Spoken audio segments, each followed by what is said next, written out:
The red of the morning sun started to light up the sky. The princess said goodnight to Hans. He hit the box. 1, 2, and the second dog appeared. With its eyes as big as oranges, this dog could see everything. It saw the X on the door, and it told Hans. "Ho, ho," laughed Hans. "Come with me quickly, and we will write X's on every door in this street and the next 10 streets." The next day, Anna told the king the story of the night. The king took Anna and some men to Hans's street. "Here is the house," cried Anna. "No, here it is," cried the king. One of the men ran to them. "The house is in the next street," he said. "There is an X on the door." Every house had an X on its door. The king was very angry and went home. Later that day, Anna thought of another plan.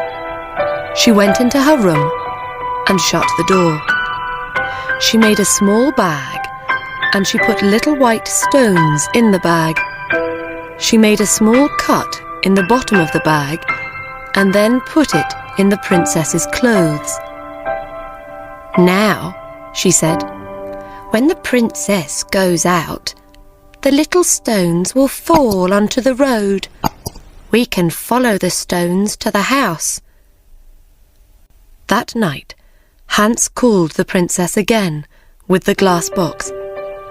They walked in the garden. The dog with eyes as large as plates waited at the front of the house. "I would like to be a prince," said Hans. "I would like not to be a princess," said the princess. "Why?" asked Hans. She didn't answer. "I want to be a prince," he said, "because I want to marry you." They sat down under a tree. Hans put the glass box on the ground next to him. "Don't be a prince," she said. "I can't love a prince. I will be a poor girl, and you will be Hans." At that minute, the dog saw the king and Anna with 100 servants. They came out of the king's house and looked at the little white stones. The white stones shone in the dark, and they followed them. The dog ran to the princess. "The king is coming," it cried. "Come quickly." The dog ran away through the streets with the princess on its back. The king, Anna, and the servants arrived at Hans's house. "Is the princess here?" cried the king. Hans didn't answer. Suddenly, the king saw his daughter's little shoe on the ground next to some beautiful white flowers. He couldn't speak for a minute. Then he said angrily to Hans, "My woodcutter will cut off your head at 12 o'clock tomorrow." The servants took Hans to the king's house and shut him in a room. Hans looked for his glass box. Where was it? Lost. He could not call the dogs. Then he remembered. It was under the tree. When the sun came up, Hans went to the window and looked out. He was very high up. He saw a little boy below him and called to him. "Hey, little boy!" "What do you want?" cried the boy. "Would you like 3p?" "Yes, please," said the boy. "Then run to my house. Say to my servant, Hans has a little glass box. It is in the garden under a tree. He wants me to bring it to the king's house. When you bring me the box, I will give you 3p. The boy disappeared.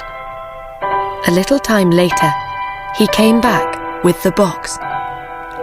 "Throw it up to me," called Hans. The boy threw up the box, and Hans caught it.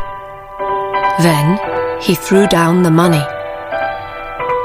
At that minute, the door opened and the king's men came in. They took Hans to a big square in the centre of the town. Everybody from the town was there. They wanted to watch. The king stood in the middle of the square with the important people of the town round him. In front of Hans stood a big, strong woodcutter. He wore a long red coat and a tall black hat. "Are you ready?" said the king to the woodcutter. "Are you ready?" said the woodcutter to Hans. "No!" cried Hans, and he took out the glass box. "Are you ready?"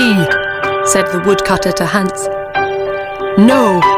cried Hans, and he hit the box once. He hit the box again. 1, 2, and then again. 1, 2, 3. The 3 dogs stood in front of him. "Take the woodcutter away," he said to the dog with eyes as large as eggs. "Throw him in the river."